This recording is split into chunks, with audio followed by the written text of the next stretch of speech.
আসসালামু আলাইকুম। এই অন্তর্বর্তীকালীন সরকার আসলে মূল জায়গাগুলোতে হাত না দিয়ে বিভিন্ন সাইড জায়গাগুলোতে হাত দেওয়ার কারণে মানুষের মনে অনেক সন্দেহ সৃষ্টি হয়েছে। যেমন ধরুন, এই যে ব্যাটারি চালিত অটো রিকশার বিরুদ্ধে তারা হাইকোর্ট থেকে একটা রায় নিয়েছে। তারপর হচ্ছে আপনার বাজার নিয়ন্ত্রণে তাদের তেমন কোনো তদারকি নেই বললেই চলে। সেখানে আসলে যেই পরিমাণ দরকার তদারকি সেই পরিমাণ তারা করতে পারতেছে না, এবং আমদানি রপ্তানির ক্ষেত্রে যারা ভারসাম্য সেটাও তারা করতে অনেকটা ব্যর্থ হচ্ছে। আর এর মূলে রয়েছে আপনার প্রশাসনিক বা আমলাতান্ত্রিক জটিলতা, অর্থাৎ আমলারা এই সরকারকে সহযোগিতা করছে না, কারণ তাদের অনেকেরই এখন পকেট ফাঁকা।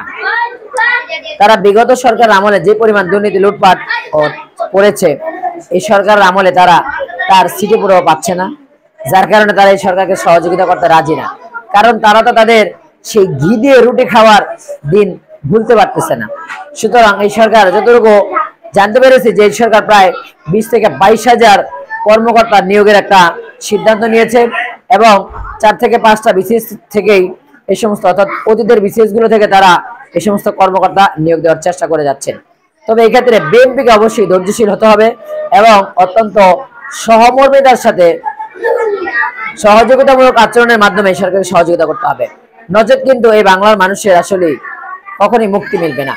একটার পর একটা জালেম সরকার এদেশে আসতে থাকবে এবং আমাদের টুটি চিপে ধরবে।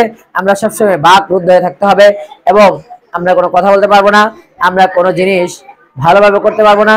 এই পরিস্থিতি আমাদের সবসময় বিরাজ করতে থাকবে। সুতরাং বিএনপিকে ধৈর্যশীল হয়ে কাজ করতে হবে এবং এই সরকার যে সংস্কার করার কাজগুলো হাতে নিয়েছেন সেগুলো আমরা আশা করি সঠিকভাবে যদি করতে পারে তাহলে অনেক ক্ষেত্রেই আমরা সফলতার মুখ দেখতে পাবো।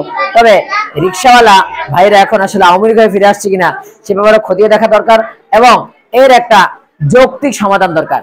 এদের আগে পুনর্বাসন করা দরকার এবং কোথেকে এরা এত অর্থ পেল, কোথা থেকে এই পরিমাণ রিক্সা আসতেছে বা আমদানি রপ্তানির কারণের সাথে জড়িত, এই বিষয়গুলো আরো খতিয়ে দেখা দরকার।